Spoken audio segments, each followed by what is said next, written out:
This video is going to be a brief discussion of chapters 2 and 3 of Animal Farm. So some of the things we're going to talk about are things that will go in your packet, answers to questions, but also just some things to think about in terms of themes and extra information from these chapters.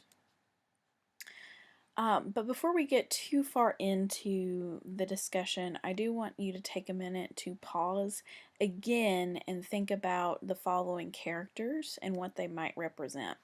Now, I know we've had this conversation in class to an extent, at least I gave you time to stop and think about it, but I said specifically what you think that these characters might represent based on the book.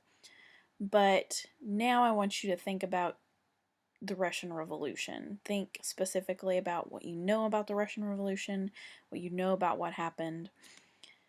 Add that on top of what you know about these characters from the book and make predictions about who the following characters represent.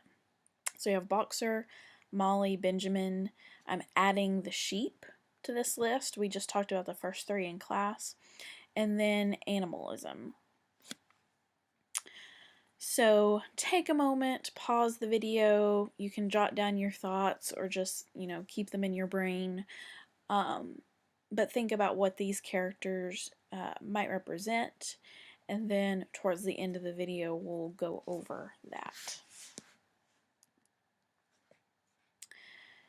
Now, in chapters 1, 2, and 3, we kind of go from Old Major's original ideas to the 7 commandments. And the question we have to ask ourselves is, are the 7 commandments the same as Old Major's ideas? Okay, so here on the screen you have kind of a breakdown of the different things that Old Major said. Now, remember that Old Major is kind of a composite character who represents both Marx and Lenin. So, Marx was a philosopher, so kind of here in Old Major's speech, we see the philosopher, the person or character who's putting forth these theoretical ideas of how society could be.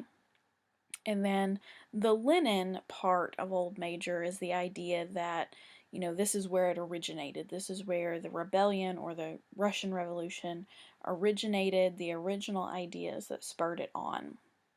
So, there's a lot more here than what you see in the 7 commandments. Okay, do the 7 commandments reflect Old Major's ideas? Well, maybe, but are there things that are left out? Are there, ideas here that cannot be fully fleshed out in a one-off statement of what you can and can't do? So, some of the ideas: remember always your duty of enmity towards man in all his ways.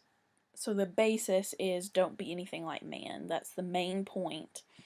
And he does list out things that you should and shouldn't do. Okay, he states that rebellion is necessary, that whatever goes on 2 legs is an enemy, whatever goes on 4 legs or has wings is a friend. The list of things he says not to do include never live in a house, never sleep in a bed, wear clothes, drink alcohol, smoke tobacco, touch money, or trade. He says that there should never be tyranny. Weak or strong, clever or simple, we are all brothers. No animal should ever kill another animal. All animals are equal. Okay, so there's a lot of philosophy here. There's a lot of overarching ideas. Duty of enmity towards man. Okay, and then you condense that down to 7 commandments. Okay, whatever goes on 2 legs is an enemy, whatever goes on 4 legs or has wings is a friend. No animal shall wear clothes, no animal shall sleep in a bed, no animal shall drink alcohol, no animal shall kill any other animal. All animals are equal. Okay, so these do harken back to the original ideas. There are some things that are not listed. Okay, we've already discussed those things, but I think more important here is the idea of, do these 7 statements of things that are either right or wrong, is that enough to truly reflect that it is their duty of enmity towards man. This idea that they should never do anything that resembles human beings in any way. Okay? And it's hard to say that 7 statements could ever represent an entire philosophy. Now, we've gone over multiple times at this point that Napoleon is representative of Joseph Stalin and Snowball is representative of Leon Trotsky. Now, what is interesting is to go back in the chapter and look at the actual descriptions of these characters in the book. Okay, in chapter 2, when we're first introduced to Napoleon and Snowball, Napoleon was a large, rather fierce-looking Berkshire boar, the only Berkshire on the farm, not much of a talker, but with a reputation for getting his own way. Snowball was a much more vivacious pig than Napoleon, quicker in speech and more inventive, but was not considered to have the same depth of character. Okay. Those descriptions are meant to be descriptive not just of those pigs, but of the people they represent. Okay, in this picture and in other pictures that I'm sure you've seen, Joseph Stalin looks rather fierce. He looks rather large and imposing. Leon Trotsky Snowball was a smaller pig. Trotsky is a smaller man, not nearly as fierce looking, but he looks, I don't know, you probably shouldn't judge people in that way, but he looks like a more inventive, talkative person. Okay, Stalin was known to not be super talkative. So it's just kind of interesting to take those descriptions and look at how they do indeed fit not just the plot, but the details fit the history involved. Now, the rebellion happens, and we know that that represents the Russian Revolution. The animals were left unfed. They broke into the shed to eat. The farmers then abused them, and the animals attacked and chased the farmers off the farm. So that's kind of just what happens in the book. Now, later on, the flag that they created after the rebellion is described to us. I made the mistake of not finding that in my book before I started recording.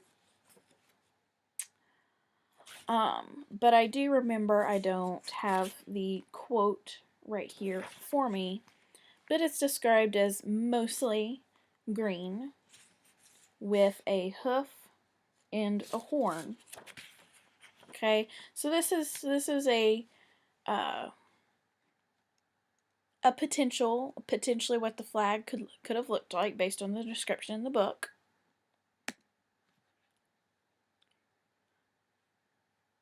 You know, I mean, that could have been on purpose, right? So that's the flag of the Soviet Union. Okay, there is a distinct similarity. Okay, and of course that was on purpose. Okay, that's a detail that you might not know if you don't know the history, if you don't do, a little extra research, but this is definitely meant to be foreshadowing of what is to come on this farm if you know what happens in Soviet Union. Okay. Then you have 4 legs good, 2 legs bad, which was kind of given as a reduction of the 7 commandments for the sake of the sheep who could not remember all 7. And we'll talk about who the sheep represent. And it was said to be an essential principle of animalism. Okay, it is essentially the most distilled version of the 7 commandments, which was a distilled version of Old Major's philosophy. But the question is it really? Does it really cover everything it's supposed to cover? Is it really the main point? Does it get across everything it needs to get across?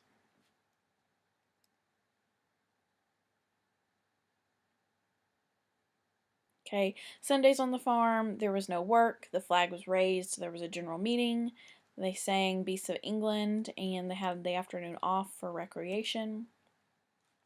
Okay, level of education for the animals, the pigs are the most intelligent. Which, despite the reputation pigs have, it's kind of humorous that the pigs are the leaders because, we think of pigs as dirty, nasty, rotten, but pigs legitimately are very intelligent animals. Okay, you have the dogs, you have Muriel, and you have Benjamin who can read well. The horses come next. Clover learns the alphabet, no words. Boxer can learn 4 letters. All the other animals can learn only 1 letter, and then the stupidest animals can't even memorize 7 commandments. Now that's the sheep. Okay, that's significant. Okay, we've talked about most of these on the chart already, but you may not have filled in the characteristics.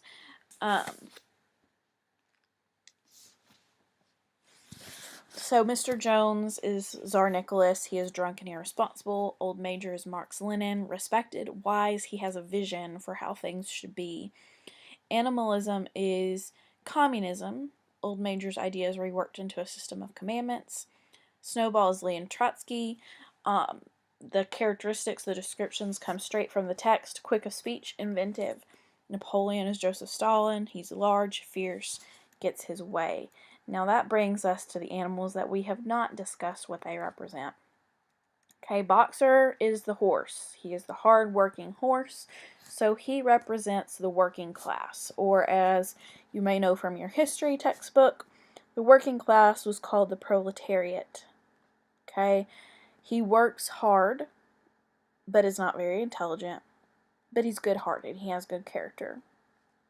Okay, Molly is the horse who wears the ribbons in her hair and tries to get out of work. She is meant to represent the upper class. Foolish, pretty, only cares about how things affect her. All about me, not anybody else. We already know that the pigs represent the government, generally speaking. We have specific pigs for specific people, but pigs in general represent the government and the educated. Now, this is interesting. The sheep represent the masses.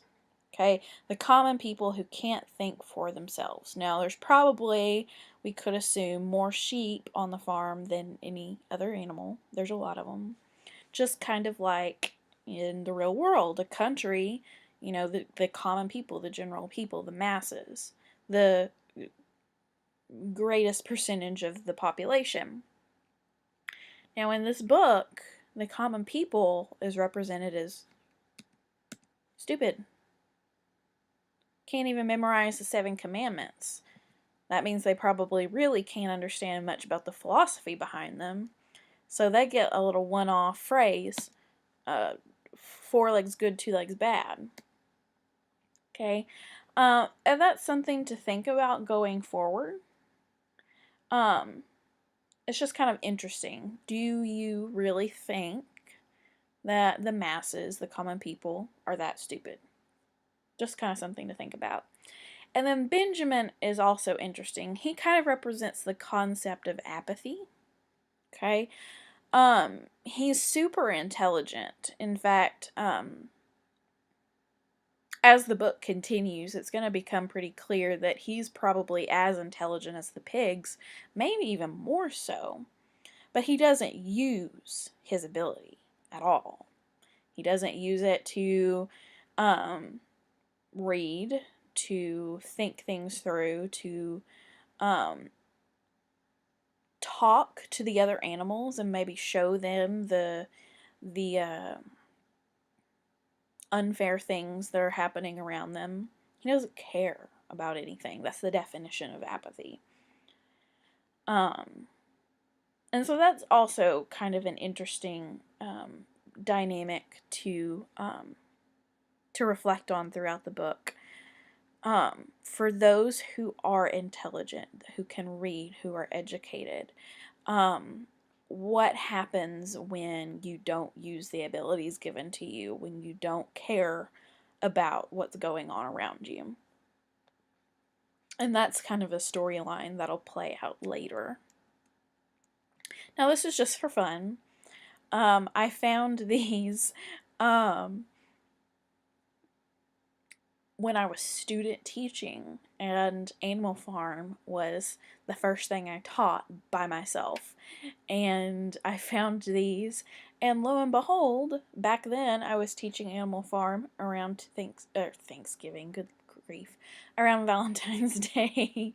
And here I am teaching it again around Valentine's Day. So just for fun, just for smiles and giggles, roses are red, so is the state. Let us be comrades because you are great. And obviously, this cartoon is supposed to be Marx. Okay, comrades, which is a term used in the novel as well, was also kind of a communism phrase.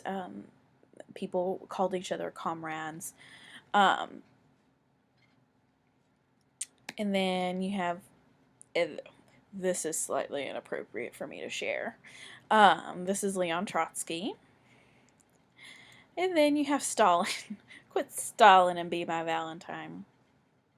Okay, so that is kind of our overview of chapters 2 and 3.